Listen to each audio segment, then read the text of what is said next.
Hello students, welcome to science class. Today we are going to continue with the discussion of chapter flower. In the previous video, we have already discussed about germination and types of germination. The main objective of today's topic are fruit, parts of fruit, fruit formation, function of fruit, seed dispersal and agents of dispersal. The main terms we will learn in today's topic are fruit, true fruit, false fruit and seed dispersal.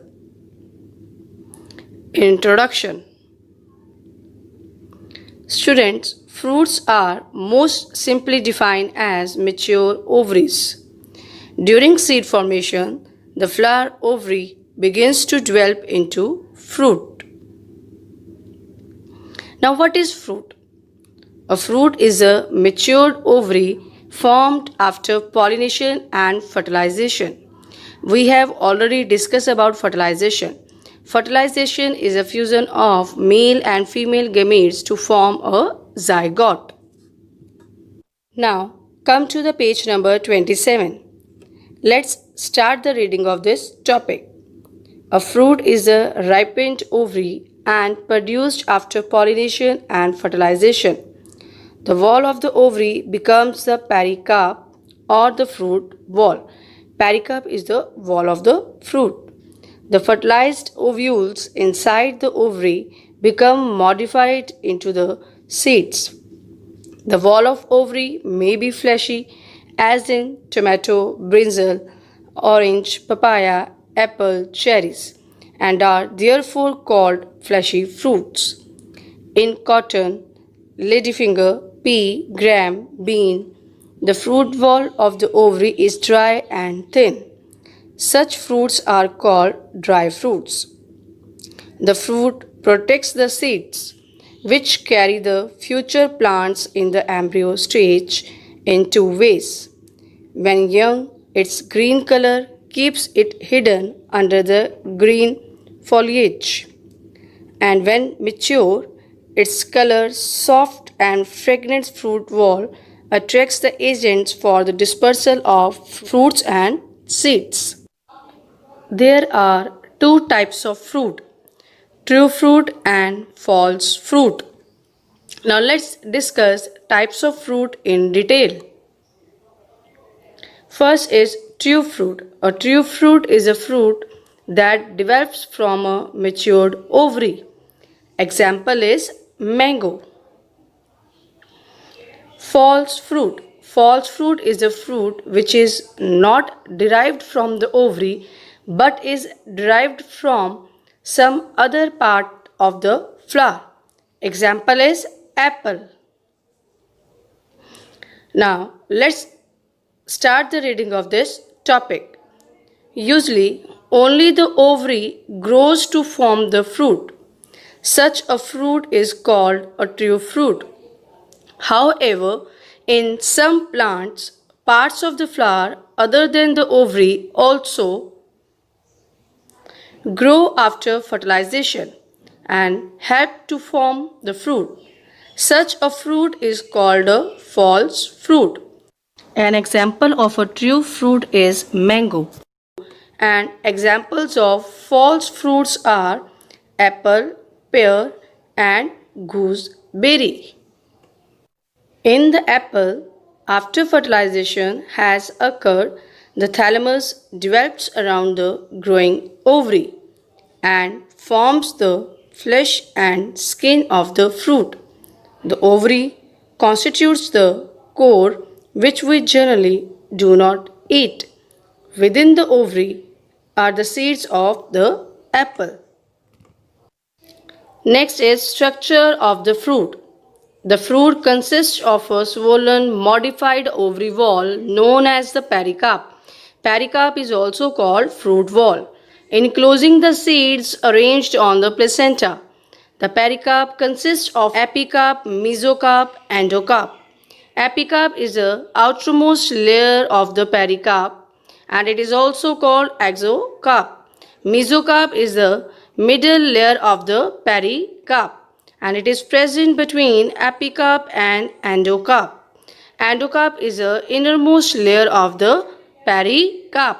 In a peach, the skin is the exocarp, the yellow flesh is the mesocarp, while the stone surrounding the seed represents the endocarp. Come to the page number 28. Let's start the reading of this topic. Parts of fruit. The entire ovary grows to form the fruit, and the ovary wall forms the pericarp of the fruit. The pericarp may be thick or thin. When thick, it may consist of three parts. The outer, called epicarp, forms the skin of the fruit.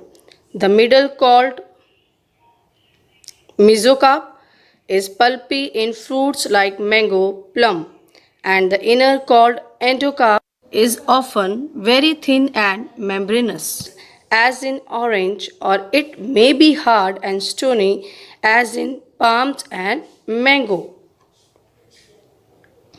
Next is functions of fruit. First is protection.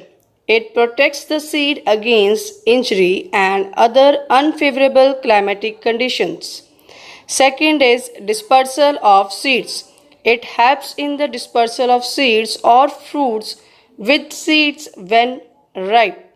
Dispersal occurs with the natural method and artificial too.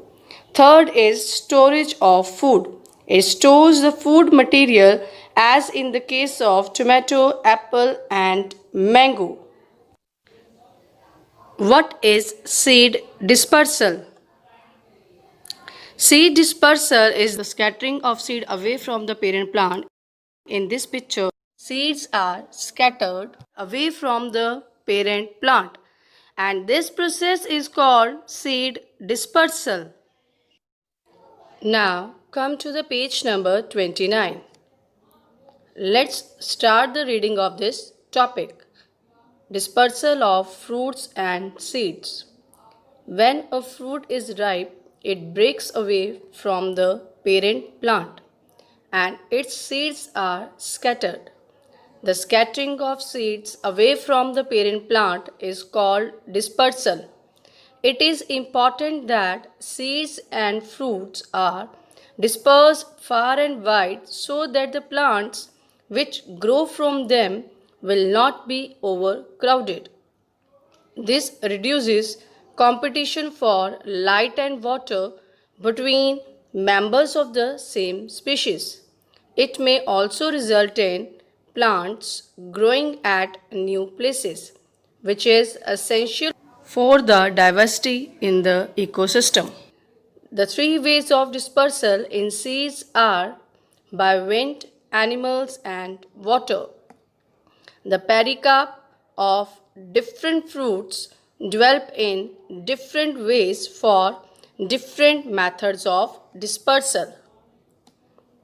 There are different types of seed dispersal: wind dispersal, mechanical dispersal, water dispersal, animal dispersal.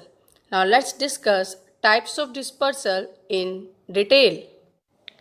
Wind dispersal.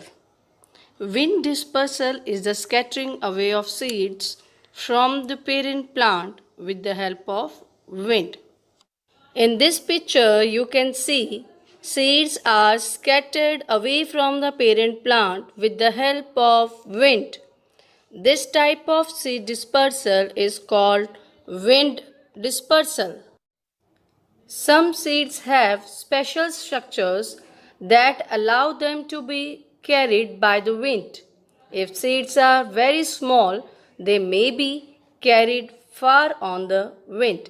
Example is dandelion seeds. Now come to the page number 29. Wind dispersal. Fruits and seeds of dandelion, cotton, poppy, cinchona, and orchid are of parachute type. These contain feathery, silky hairs which project from the fruit or seed and so increases its surface area. Due to this, The seeds float over long distances before coming to the ground.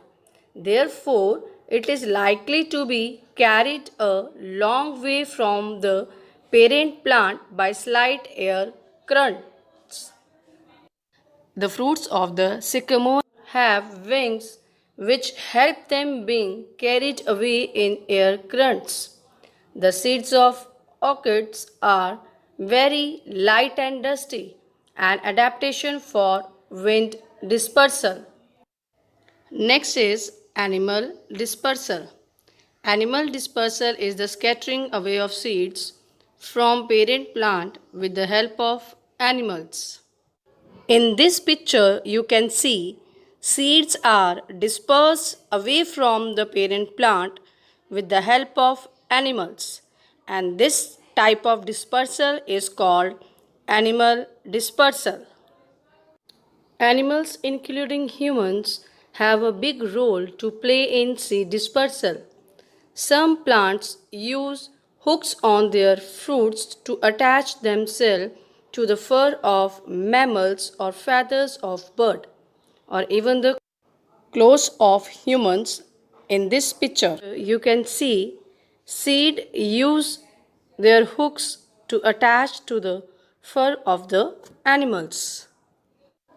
Hard seeds of some edible fruits are not digested and so pass out along with the droppings of the bird away from the parent plant. Examples: the seeds of guava, tomato, orange, and blackberry. In this picture, you can see bird consumes fruit along with seed, and later the bird defecates and seeds are dispersed away from the parent plant, and such a type of dispersal is called animal dispersal. Water dispersal. Water dispersal is the scattering away of seeds from the parent plant with the help of water. In this picture, you can see coconut seeds are dispersed with the help of water. Seeds of plants which grow near water may be carried far away by streams and rivers. Coconuts can float this way for years and end up miles away from where they started. Now, let's start the reading of this topic. Water dispersal. A few seeds and fruits are dispersed by water current. These seeds and fruits are light, flattened, or with air cavities, or have fibrous coat with hard covering over the seeds, which can be easily carried to long distances by water currents. Examples: water lily and coconuts. Now, I hope you have understood this topic. Now, you must be able to solve the following questions. First is, what is the importance of dispersal of fruits and seeds? Second is, define seed dispersal. Third is, difference between true fruit and false fruit. So student, we have completed the discussion of this topic. We will continue by tomorrow. Have a nice day. Thank you.